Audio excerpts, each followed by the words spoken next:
I never thought a simple family dinner could change my life forever. My name is Zain, and I was always the dependable one. The one who followed rules, kept peace, and never caused problems. My sister, Hina, on the other hand, was bold, charming, and fearless, the type of person everyone noticed, everyone loved, and everyone envied. I admired her, yes, but I also envied the attention she got. I always thought she was untouchable in the way she moved through life, the way everyone adored her without even realizing how manipulative she could be when she wanted something. One Friday evening, our parents decided to host a small dinner at home. A few neighbors, some distant relatives, and family friends were invited. Everything seemed ordinary, cheerful even. Hina walked in like she owned the room. She laughed freely, made witty comments, and drew attention effortlessly.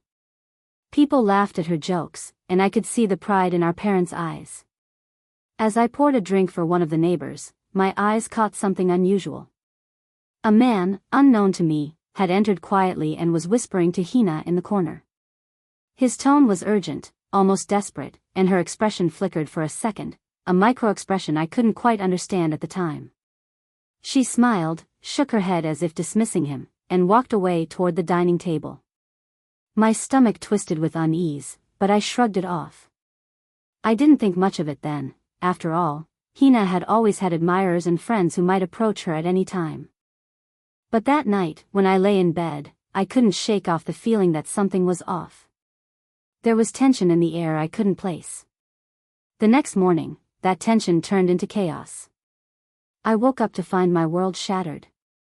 My bank account had been emptied overnight. My phone was hacked, every contact erased, every message gone. Work emails deleted. Important files disappeared from my cloud storage. I froze, staring at the laptop screen in disbelief.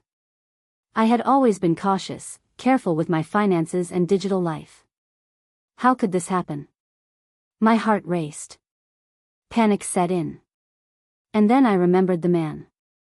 I confronted Hina that morning. "What did you do?" My voice was trembling, almost breaking. She laughed, a nervous, strange laugh that sent chills down my spine. "I didn't do anything, Zain. You're overreacting," she said. I knew she knew more than she let on. But I had no proof, no one to turn to. Over the next few days, life became unbearable. My apartment lease was cancelled under mysterious circumstances. My coworkers suddenly began avoiding me, whispering behind my back. And then, every morning, a white envelope appeared under my door. Threatening messages written in bold, messy handwriting. Someone was watching me. Someone knew every detail of my life. I felt cornered. I wanted to tell my parents, but I knew they would never believe me.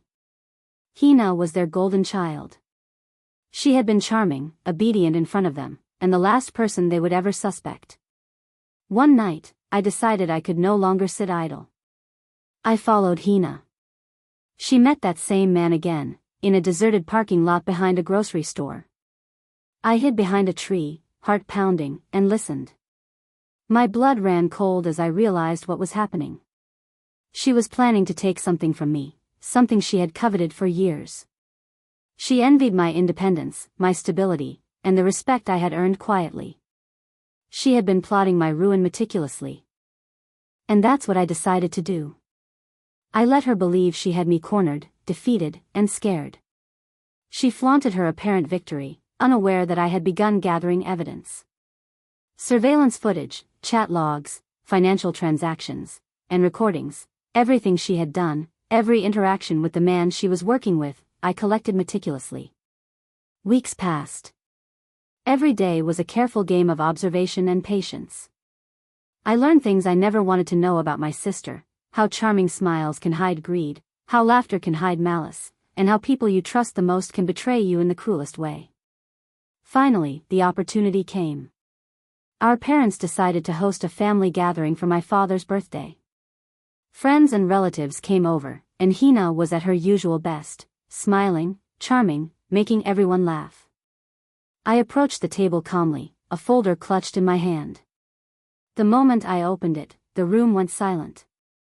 I began presenting the evidence. Every text, every secret meeting, every malicious plan. Hina's confident smile disappeared, replaced by shock and disbelief. The man she had been conspiring with tried to escape but was stopped immediately. My parents were silent, faces pale with the revelation of betrayal. The room, once filled with laughter and warmth, was now heavy with tension and regret. Hina tried to speak, to explain, to justify her actions. But her words fell flat. The truth was undeniable. She, the fearless, admired sister, had betrayed her own family out of jealousy and greed. The aftermath wasn't easy. Trust had been broken.